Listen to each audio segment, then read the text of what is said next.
안녕하시우야. 긴급한 사연을 앓고 들어요. 지금 여 강원도에 난리가 났잖소. 지금 현장에 우리 말전하는 양반이 쫓아를 갔습니다. 여보세요? 야, 이게 신기하다, 야. 뭐 하늘에요, 뭐 번쩍번쩍한 게 뭐 동그랗고 뭐 벌겋고 파랗고 뭐 이자로 저자로 막 쏘살같이 내다니는데요. 정신을 차릴 수가 없어요. 아니 대체 그게 뭐래요? 난 모르지. 근데요, 더 신기한 게 있어요. 뭔데요? 일로 와봐요. 아니, 얼른 와봐요. 자.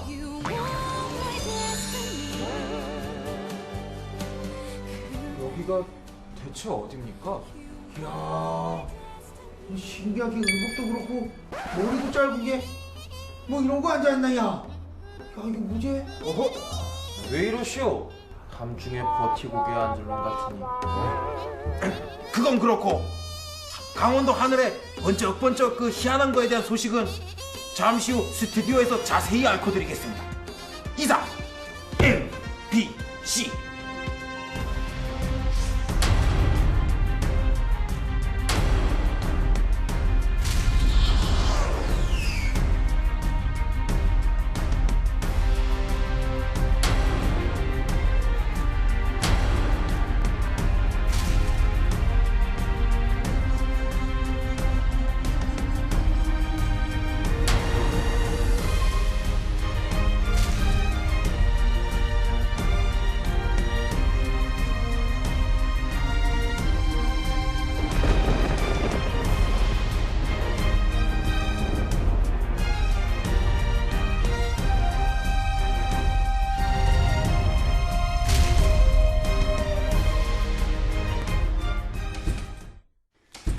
시간여행 강원, 오늘은 역사에 기록된 특이한 현상, 우리 강원도의 천변-제2에 관한 얘기입니다.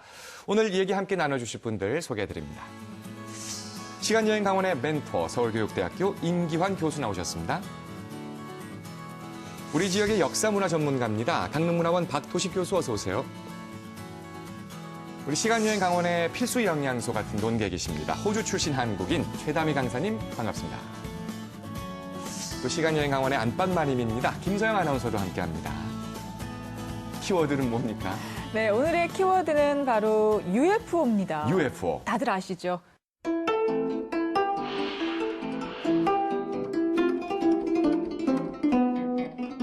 미확인 비행 물체. Unidentified flying object. 오! 예.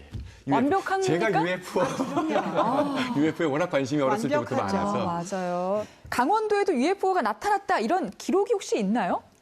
예, 조선왕조실록 그 광해군 원년, 네. 그러니까 1609년이죠.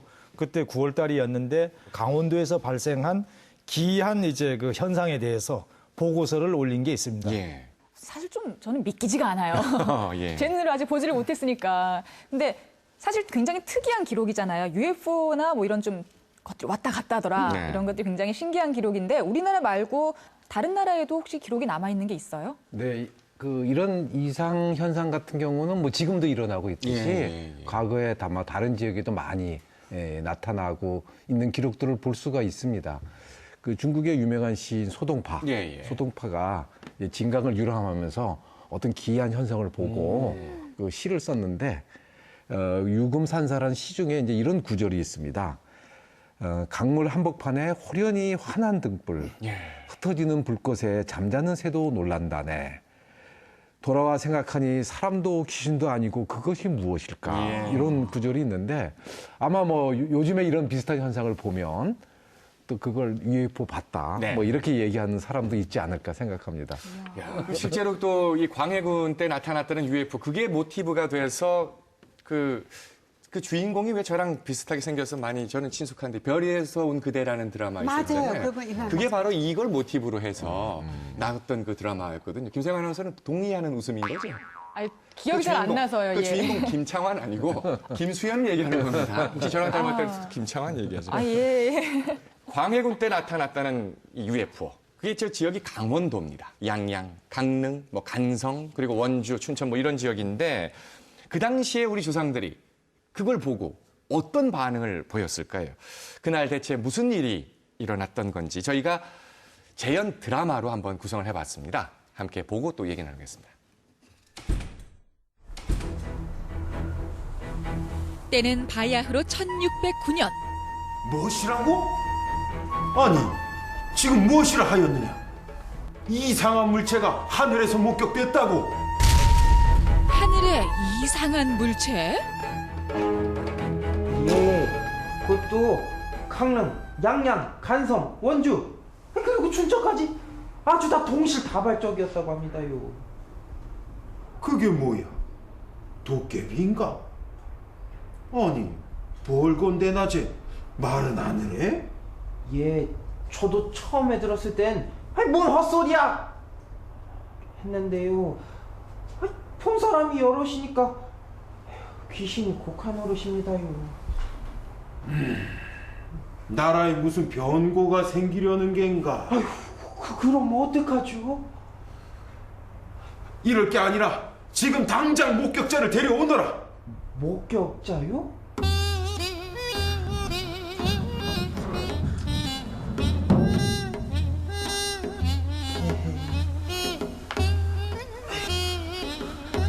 아이 글쎄 안 나올 테요?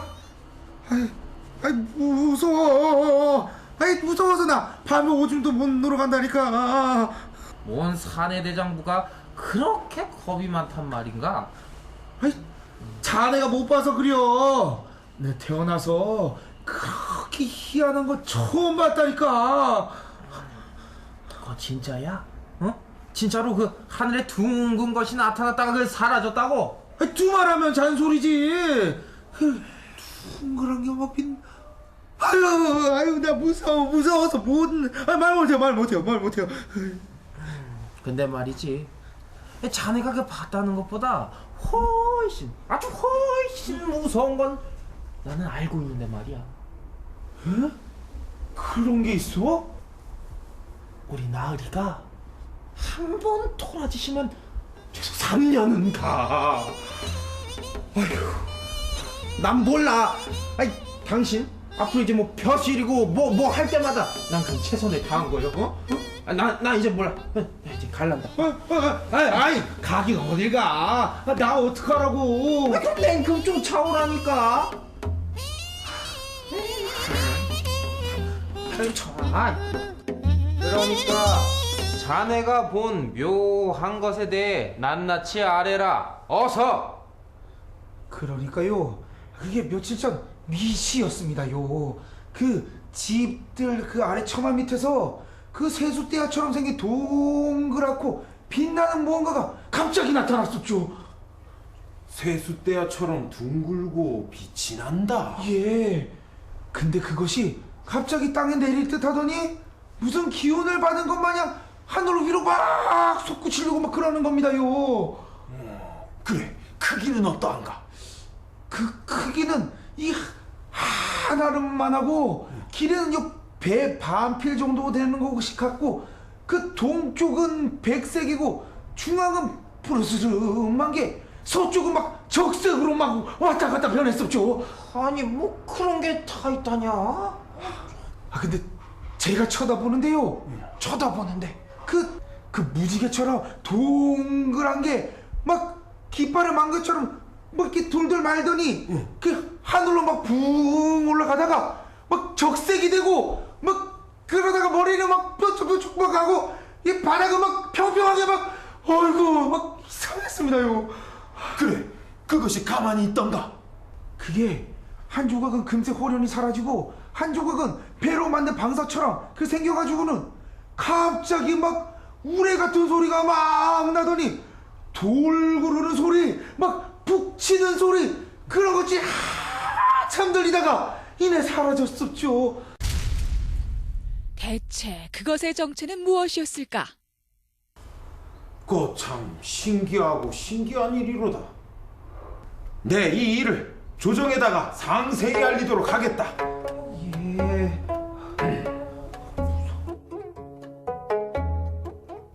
이후 강원감사 이형욱은 목격자 김문희에게 들은 내용을 자세히 보고해 왕실에 올렸으니 이는 조선왕조실록에 모두 다 기록되었다.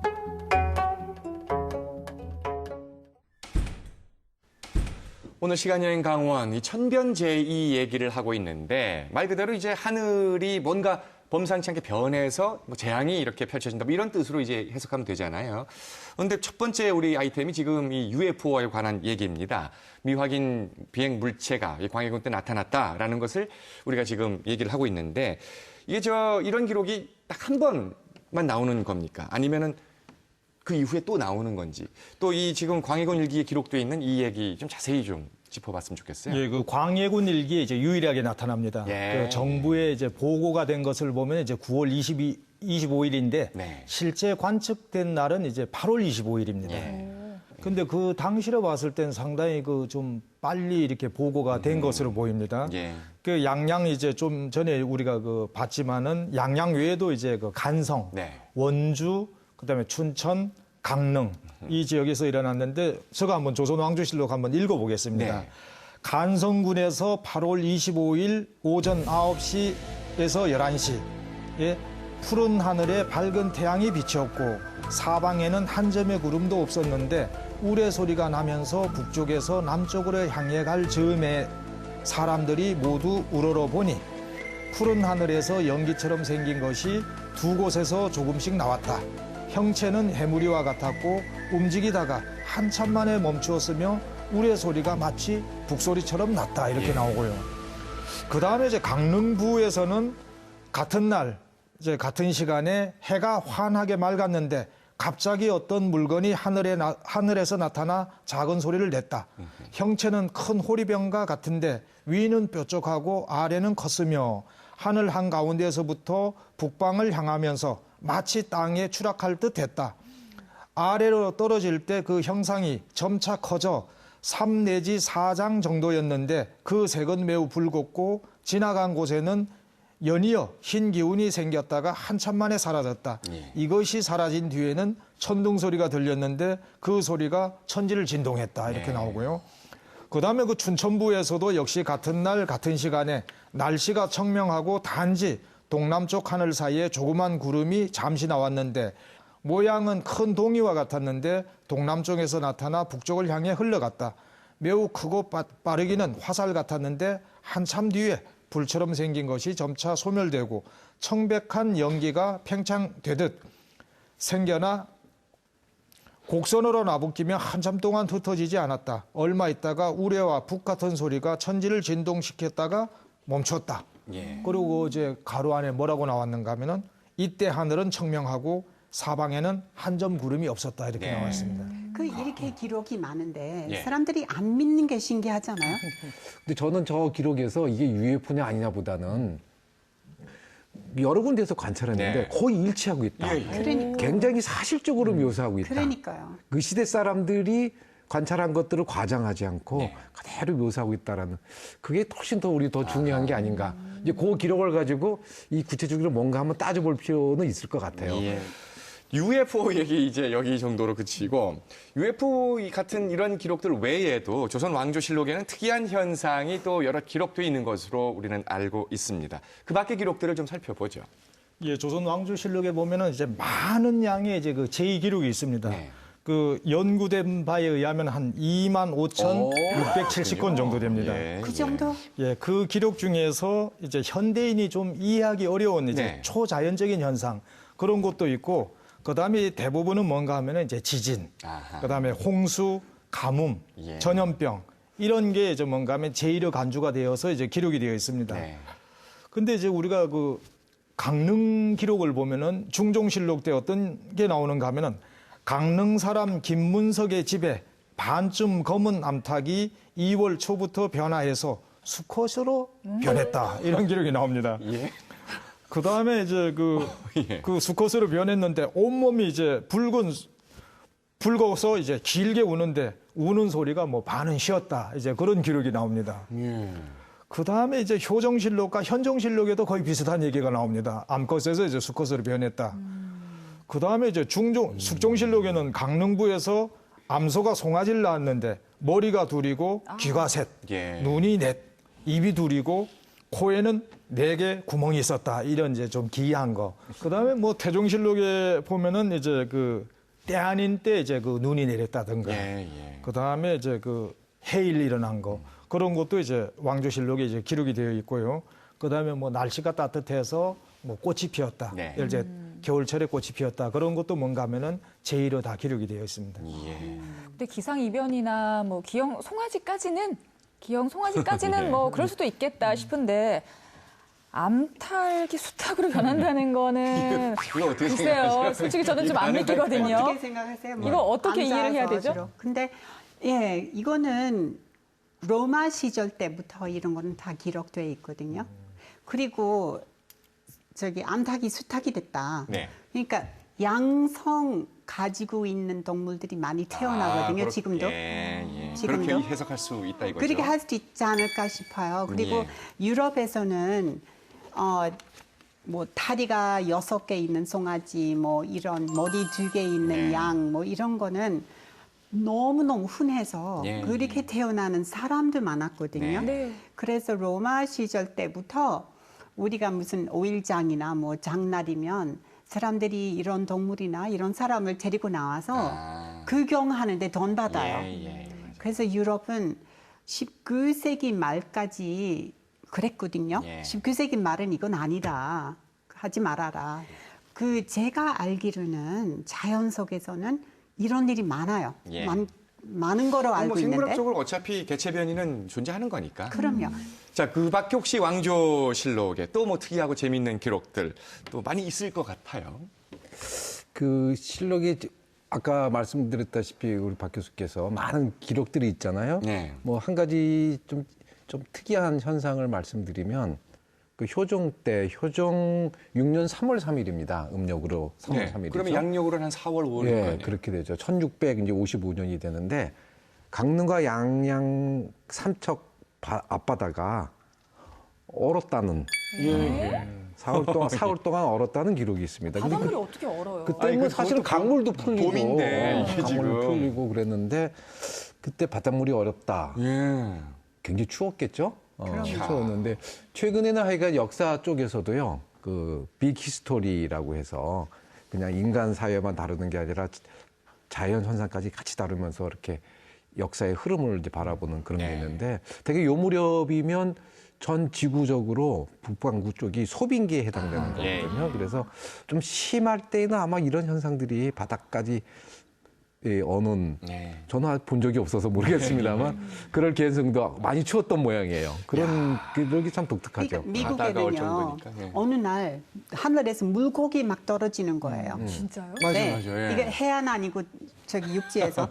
그러니까 사람들이 너무 놀랐잖아요. 근데 알고 보니까 회오리 바람, 그 물고기 발아서 이렇게 올라가가지고 육지에서 떨어뜨린 거예요. 근데 처음에 그 기후에 대해서 잘 이해 못하시는 분들 보면 얼마나 신기하죠. 놀랐을까. 무섭고, 그럼요.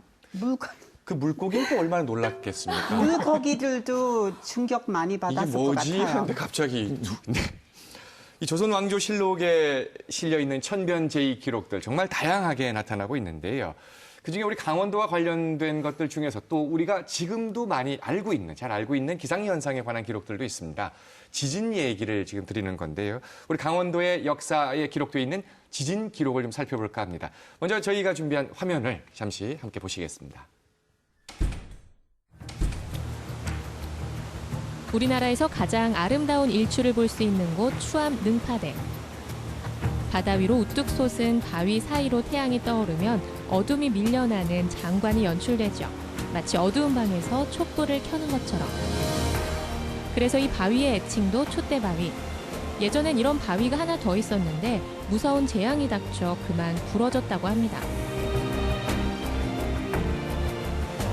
우리 특히 이제 삼척 지방에는 우리 조선왕조 실록을 보면은 그 당시 지진으로 해서 입었던 어떤 피해가 다른 지역보다는 조금 더 구체적으로 묘사되어 있습니다. 예를 들면은 지금의 그 무릉계곡, 두타산 무릉계곡 용추 폭포 위에 있었던 그 동석, 아마 지금 신선봉을 가리키는 것 같습니다. 흔들바위가 굴러 떨어졌다라는 기록이 나옵니다.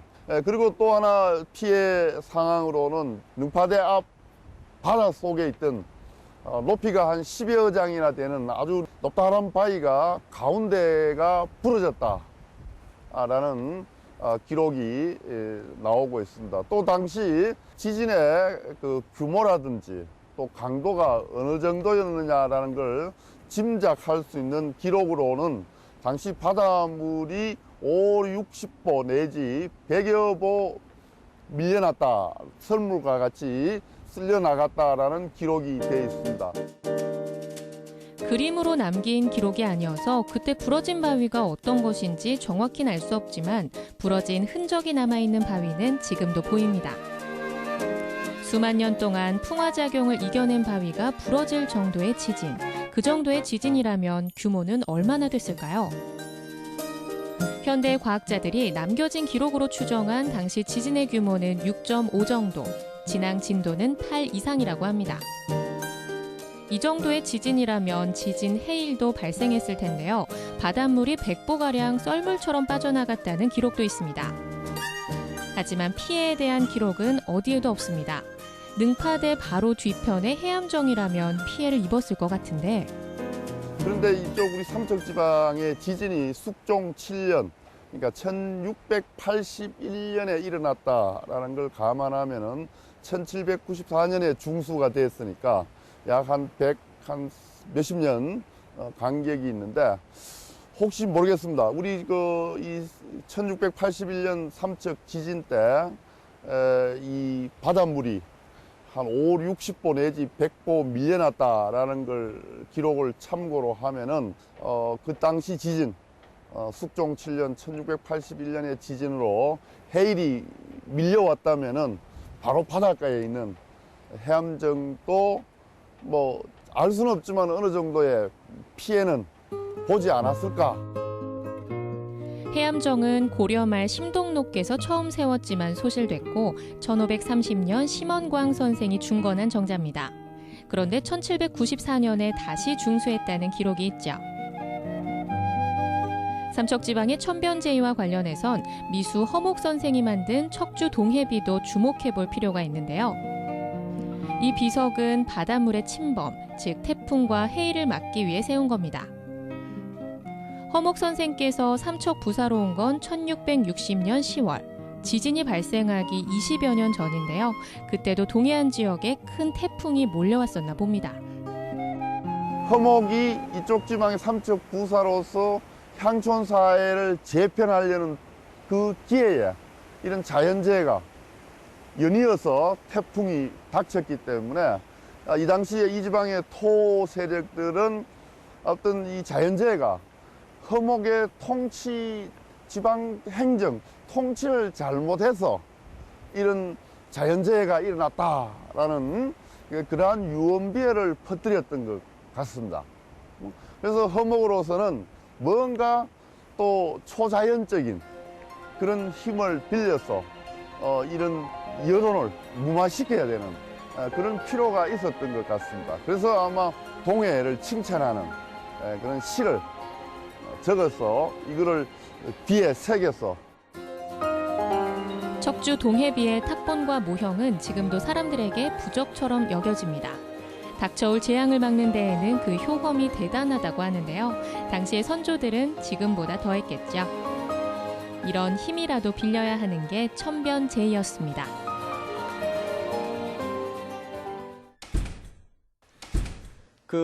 예전 우리 조상들도 이 지진을 경험했던 기록들은 뭐 기록을 통해서 우리가 잘 알고 있지만, 저는 사실 이 추암 해변의 촛대바위가 이 1681년 지진으로 인해서 그때 하나가 부러졌다라는 사실을 오늘 새삼 좀 인식을 했는데요. 야, 이게 그 바위가 부러질 정도면 규모가 상당히 컸을 것 그럼요. 같습니다. 정확히 그날 얘기가 어떻게 기록이 돼 있습니까? 예, 그 숙종 7년 5월 11일입니다. 네. 그 기사에 의하면은 강원도에서 지진이 일어났는데 네. 소리가 우레 같았고 담벽이 무너졌으며 기와가 날아가 떨어졌다. 그다음에 양양에서는 바닷물이 요동쳤는데 마치 소리가 물이 끓는 것 같았고 설악산의 신흥사와 개조굴에 큰 바위가 모두 붕괴되었다 이렇게 네. 나옵니다. 그다음에 이제 삼척부의 동쪽 능파대 수중에 10여 장 되는 돌이 가운데가 부러지고 바닷물이 이제 조수가 밀려가는 모양 같았는데 평일에 물이 찼던 곳이 한 100여 보 혹은 5, 60보 정도 이제 노출되었다. 네. 아마 그 촛대바위가 그때 이제 그 부러진 것으로 보입니다. 기록상 봤을 때. 근데 그 지난해에 경주 쪽에서 지진이 또 좀 크게 있었잖아요. 네. 그때도 뭐 첨성대 뭐 무너지는 거 아니냐 얘기부터 그랬죠. 여러 가지 피해들도 참 많았었는데 지금 기록이 사실이라면 그 규모가 그 경주 지진보다 더 컸을 것 같거든요. 그랬을 것 같습니다. 저는. 네. 지진 규모를 어떻게 예측을 할 수가 있나요? 그 지질학자들이 저는 잘 모르겠는데 네. 지질학자들이 이걸 연구한 그 기록을 가지고 비교해서 연구한 게 있습니다. 그래서 이제 전국에서 다 느낄 정도의 네. 지진이었다고 해요. 그래서 이거를 이제 계산한 결과 지질학자들이 규모가 6.5다. 6.5. 어마어마한 규모. 엄청나죠. 예. 상당히 큰 건데. 5.8이었는데 6.5면 뭐 지난번에 방송이나 이런 걸 들으니까 이게 뭐 예, 몇 몇 배로 배가 예, 예, 커지면 그렇죠. 몇 배가 커지는 거라고 그러더라고요. 5.8이었잖아요. 네, 굉장히 크고 뭐 그 기록을 가지고 이분들은 진앙지까지 찾았습니다. 네. 그래서 북위 38도, 동경 129도가 그러면- 진앙지다. 예, 이렇게까지. 그래서 지질학자들이 하여간 대단한 추정을 이 문헌 자료 가지고 그런 걸 추정해낸 거 예. 보면 현대과학이라고 하는 것이 상당히 앞으로 역사나 이런 거 할 때도 좀 네. 도입을 해가지고 정확히 찾을 필요가 있겠다 생각이 듭니다. 이 정도 지진 규모였으면 인명 피해도 발생하지 않았을까 싶은데 그런 기록은 근데 어떻게- 이제 이 시기는 아마 그렇게 큰 지진이 났음에도 불구하고 아마 대부분의 집들이 내진 설계가 돼 있었던 모양입니다. 아주 낮은 층에다가 이렇게 자연가옥들이 돼 있다 보니까 뭐 집이 기와장에 떨어지고 뭐 이런 기록들은 있는데 특별하게 인명 피해는 다행이네요, 기록은 그나마. 없고요. 뭐 밭에 요새 뭐 싱크홀이라고 그러나요? 예. 네. 그런 것들이 함몰하는 게 있는데 그런 혹시 일이 그런데 있었어요? 또 빠진 사람이 있을지 모르겠습니다만 기록상으로는 서울에서 말 타고 가다가 땅이 흔들려가지고 말이 놀래서 빨딱하는 바람에 낙마해가지고 돌아가신 분이 한 분 있어요. 예. 그런 거 생각하면 현대 사회가 훨씬 위험한 것 같아요. 그럼요. 일단 그럼요. 예, 복잡하고 네, 고층 건물 건물도 구조 많고. 자체가 옛날과는 비교할 수가 없는 상황이고. 근데 지금 크게 나면 좀 곤란하죠. 예. 강원도의 지진 기록이 이거 하나뿐은 아니죠. 여러 번 있습니다. 예. 저도 이제 그 예전에는 우리나라가 지진 안전지대라고 믿었습니다. 네. 근데 조선 왕조실록 보다 보니 지진이 여러 차례 일어나고 있습니다. 그 강원도 같은 경우에 보면 이제 태종실록에 한 2차례 나오고요. 네. 그다음에 성종이라든가 중종실록에 이제 여러 차례가 나옵니다. 이 지진이 발생하면은 이제 이상적인 거지 않습니까? 그래서 이제 국가에서는 이 진병 별제를 이제 그 지내고 그럽죠.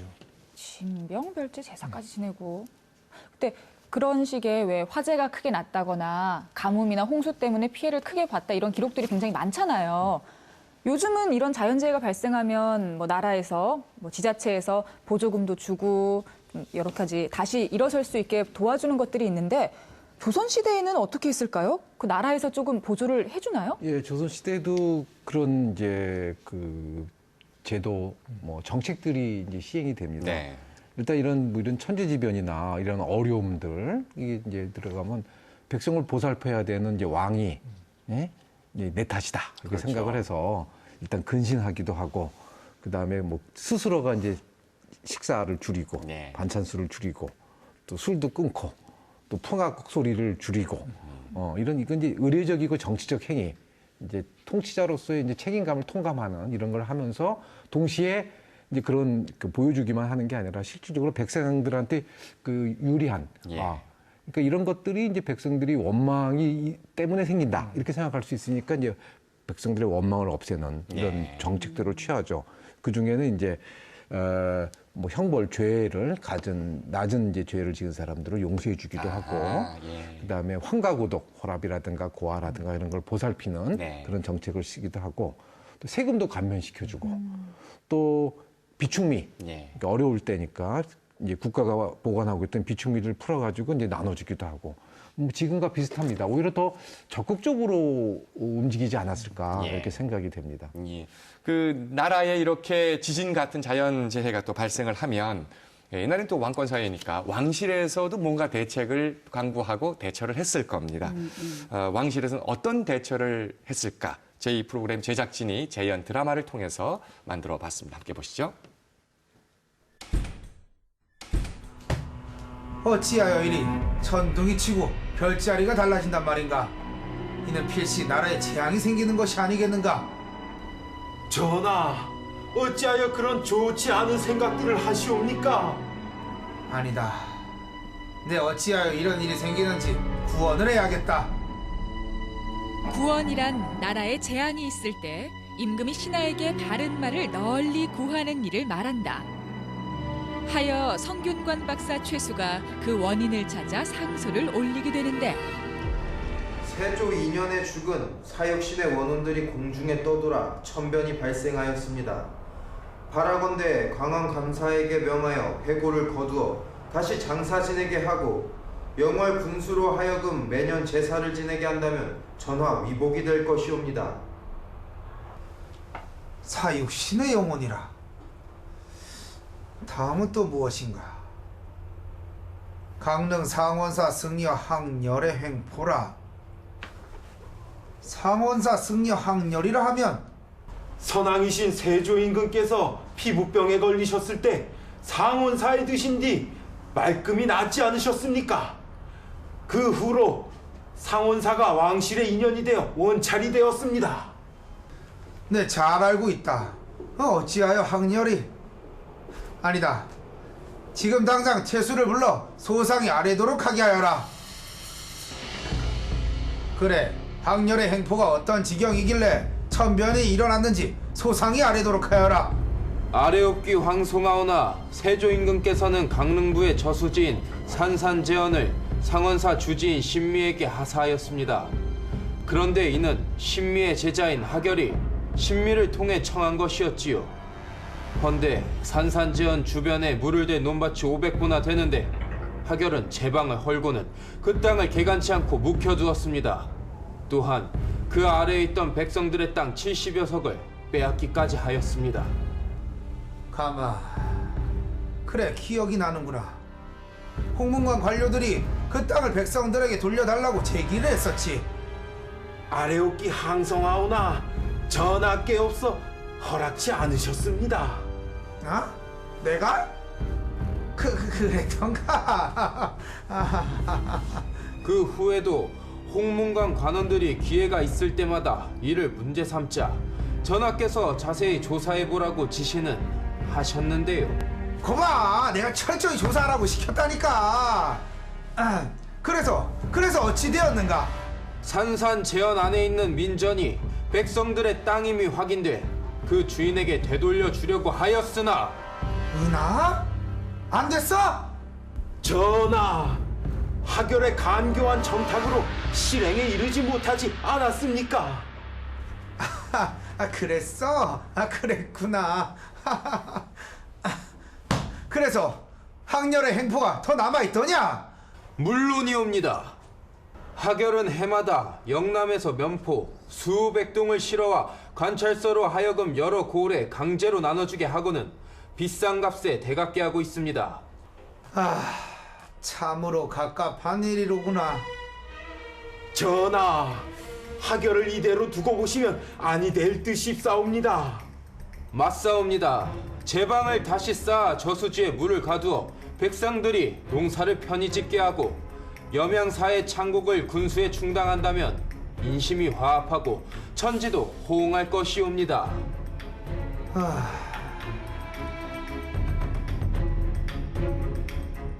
나라의 재앙을 바로잡고자 신하에게 바른 말을 구했던 성종.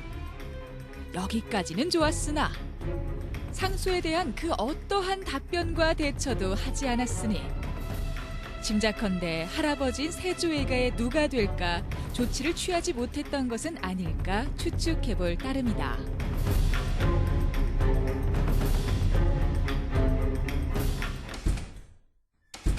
조선시대 사람들은 이런 천변재해가 왜 발생했다고 생각을 했을까 싶어요. 정말 모든 것이 다 뭔가 원한에 의해서나 뭐 다른 주술적인 의미나 그렇게만 받아들였을까요? 예.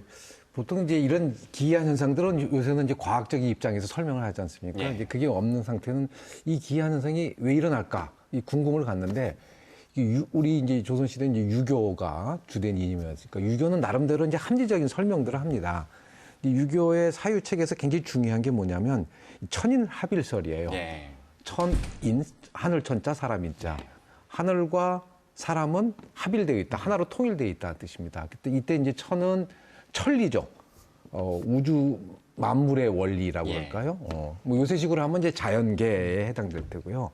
그다음에 인이라고 하는 것은 이제 인간계일 테고, 말하자면 인간들이 갖춰야 될 도덕적 원리, 이제 이렇게 생각을 하는 겁니다. 그게 합일되어 있기 때문에 이 기이한 현상들이라는 건, 이 제의라고 하는 건 하늘에서 뭔가를 보여주는 거죠. 그때 이제 이런 제의들이 일어나는 것은 세상이 잘 다려지고 평탄하면 안 일어나는데 뭔가 잘못이 있어서 하늘이 경고를 하는 거라고 생각을 합니다. 그러니까 특히 그거는 하늘을 대신해서 백성들을 다스리고 이 땅의 세계를 다스리는 그런 이제 군주에게 경고를 하는 거라고 이제 생각을 하는 거죠. 그래서 그게 이제 대천이물이라고, 하늘을 대신해서 이제 이 세상을 다스리는 이 군주가 경고를 하고, 그래서 이 군주 입장에서는 그 하늘이 경고했던 걸 받아들여서 다시 스스로 이제 근신을 해야 되는 거예요.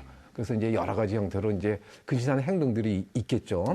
한편으로 왕권을 제약하는 의미도 있는데, 또 한편으로는 이 행위 자체가 하늘을 대신한다는 뜻이기 때문에 왕권을 강화하는 이중적인 측면들이 동시에 있다고 볼 수 있습니다. 근데 이게 우리 조상님들은 하늘이라는 것을 대신하는 왕이라고 생각했는데, 유럽 사회는 하늘이 아니라 신으로 신격화되잖아요. 신으로. 그렇죠. 왕권 신수설이라고 그러잖아요. 그렇죠. 그러면 그런 자연재해가 발생했을 때 우리 왕은 이건 뭔가 이렇게 느끼는데, 서양의 유럽의 왕들은 어떻게 느껴요? 같은 개념일까요? 그때 그 사회가 그 교회 비롯해서 돌았거든요. 왕조 귀족도 교회 앞에서 꼼짝도 못했어요.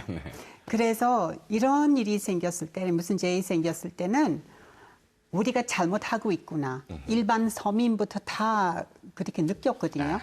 우리가 우리 신앙을 제대로 보여줘야 되고, 크리스천으로서 어떤 생활을 고쳐야 되고, 그러니까 여러 가지 사회적인 문제 있잖아요. 그런 거를 다 해결하면 이런 건 다시 안 오겠죠. 이렇게 생각했어요, 사람들이. 그러니까 우리 왕처럼 과인이 덕이 부족하여 이게 아니라 그거 아니에요. 그리고 국민들이, 백성들이 그렇죠. 오히려 아니, 왕까지도. 왕도 제도를 많이 고쳤고. 근데 가장 역사적인 미국이지만은 이때는 희생양을 찾기 위해서 애를 많이 썼어요. 그래서 소수민족, 주로 유대인들, 그런 포그롬 많이 일어났죠. 포그롬이라는 계획적인 대학살이죠. 그래서 이런 일이 생겼을 때는 많은 경우에는 그 동네, 그 마을에서 사는 유대인들을 다 그 화형시켰다든가, 교수형시켰다든가, 추방시켰다든가 그랬어요. 왜냐하면 유대인들이 그 하나님을 제대로 안 믿는다고 생각했거든요. 그러니까 제대로 안 믿으니까 이런 일이 생기니까 그런 사람들을 없애야 된다. 그래서 18세기 아니라 19세기 초까지 그런 일이 너무나 많았어요. 그 전에 우리 부여에서는요, 그 이제 왕이 그 오랫동안 가뭄이 들면요, 왕을 처형을 해버려요. 그런 적도 있습니까? 왕을 누가 처형을 해요? 세상에. 아니, 책임을 져야죠. 비가 안 오니까. 신하들이 그냥. 왜냐하면 이제 그 시절에는 왕이 이제 아까 유교와는 좀 다르지만 나는 이제 신의 아들이다. 뭐 이런 걸 가지고 이제 자신이 우리 아버지에게 호소를 하면 호소를 들어준다. 이제 이런 개념을 가지고 이제 왕의 위치가 잡혀져 있었는데, 제사를 올려도 효과가 없으면 이거 가짜다. 뭐 이런 개념인 것 같아요. 그러니까 부여 초기에는 왕권이 약할 때 이제 그런 기록이 있습니다. 안 그래도 그런 기후제 관련해서도 사극 보면 그런 거 많잖아요. 비가 하도 안 올 때 그냥 기후제를 막무가내로 지내는 게 아니라 언제쯤 비가 올 것인지 뒤에서 철저히 계산을 해서 뭔가 내가 기후제를 지낸 지 하루 만에 비가 내릴 수 있도록 뭐 그런 것들 막 드라마에서 많이 나오던데. 그래요? 실제로 어때요? 기후제는 어떻게 지내는 거예요? 기후제를 지내면 비가 옵니다. 비가 올 때까지 지내니까. 네, 맞습니다. 비가 올 때까지 지내면 됩니다. 한 달이고 두 달이고. 그럼요. 그러니까 기후제를 지내면 당연히 비가 옵니다. 100%네요. 아니, 뭐 실제 조선시대 이런 기록도 있어요. 정조 때죠. 이제 가뭄이 들어서, 이제 가뭄이 들면 이제 그 기후제를 지내는데, 뭐 기후제가 이제 다양한 형태로 이제 기후제를 지낼 수 있습니다. 근데 별 효과가 없는 상태에서 정적께서 기우제를 직접 친히 지었을 때 그날 저녁 때 비가 왔다는 거 아닙니까? 그거 보세요. 근데 이걸 뒤에서 이제 다 계산돼 있는 본인의 거라니까요. 뭐 권능 이렇게 하면 그게 올바른 정치가 아니고 내가 그동안 정성이 부족했구나 이렇게 깨달음으로 가야 되는 거죠 사실은. 조선시대 이제 유교 국가이기 때문에 이제 비가 안 오면 이제 기후의 대상들이 아주 여러 개가 있는데 뭐 하나만 비는 게 아니라 이제 여러 대상들한테 빌 수 있는 대상은 다 비는 거죠. 그래서 이제 가장 중요한 게 농업 사직신, 토지신하고 곡물신, 사직에서 이제 기후제를 지내고요. 그다음에 종묘의 조상신한테도 지내고, 그다음에 명산 대첩의 여러 신한테도 지내고, 또 풍운대우 신한테도 지내고, 하여간 뭐 선농단의 신농신, 농업신이니까 거기도 지내고, 그러니까 하여간 빌 수 있는데 다 빕니다. 이 유교 국가임에도 이거 가지고도 잘 안 되니까 경우에 따라서는 사찰에서 불법에서 이제 기후를 지내게 요청하기도 하고요. 뭐 도교의 이제 조교의 그 기후 제사를 지내기도 하고요. 이게 국가적 차원에서도 이렇게 지내고요. 워낙 여러 가지 형태가 있고요. 뭐 실제 기후를 지내는 방법도 각가지 형태가 있어서 아주 재밌는 민속 자료가 됩니다. 언제 기회가 되면 그거 하나씩 따져보는 것도 아마 재밌을 것 같아요. 강원도의 기후제는 어떻게 지냈을까? 뭐 이런 테마도 아주 좋은 테마일 것 같습니다.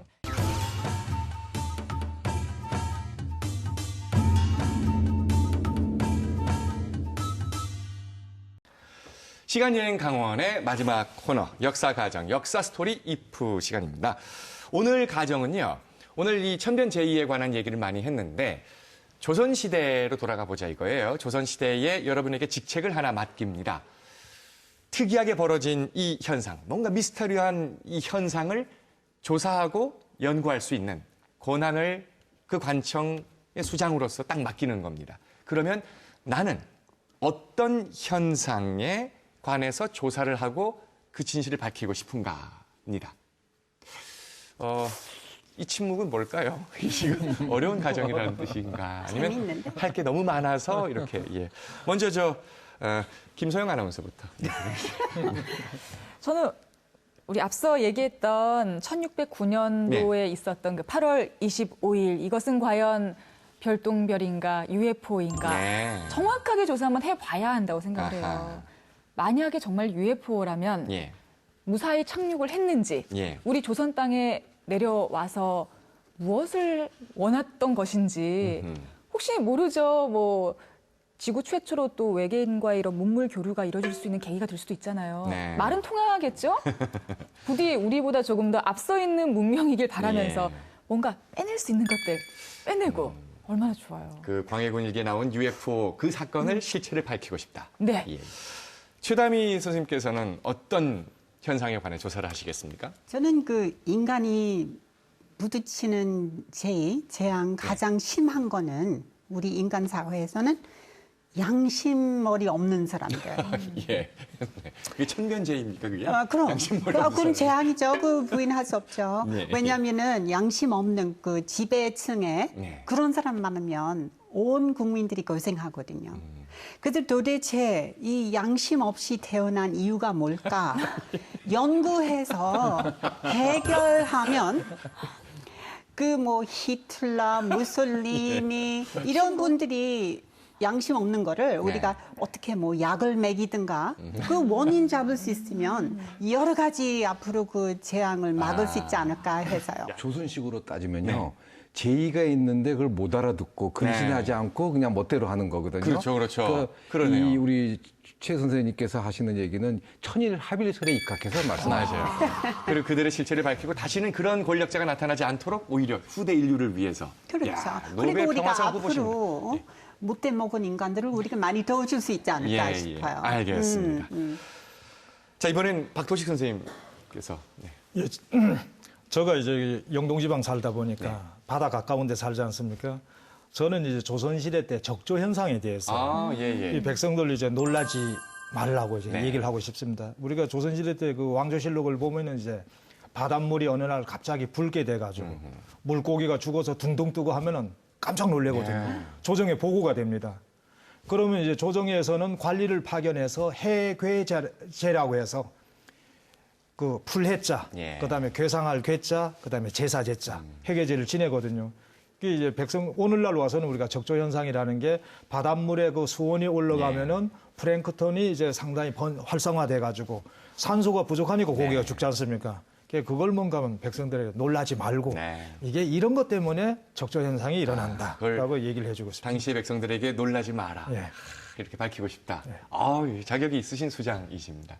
이 관청 진짜 한번 맡으셨으면 좋겠네요. 끝으로 우리 임기환 교수님은 어떤 현상을 한번 해짚어보고 아까 싶으세요? 제가 이렇게 조선시대에 기이한 현상 중에 하나가 이 강릉 삼척 앞바다가 이렇게 꽁꽁 얼음이 있잖아요. 맞아요. 그것도 봄에.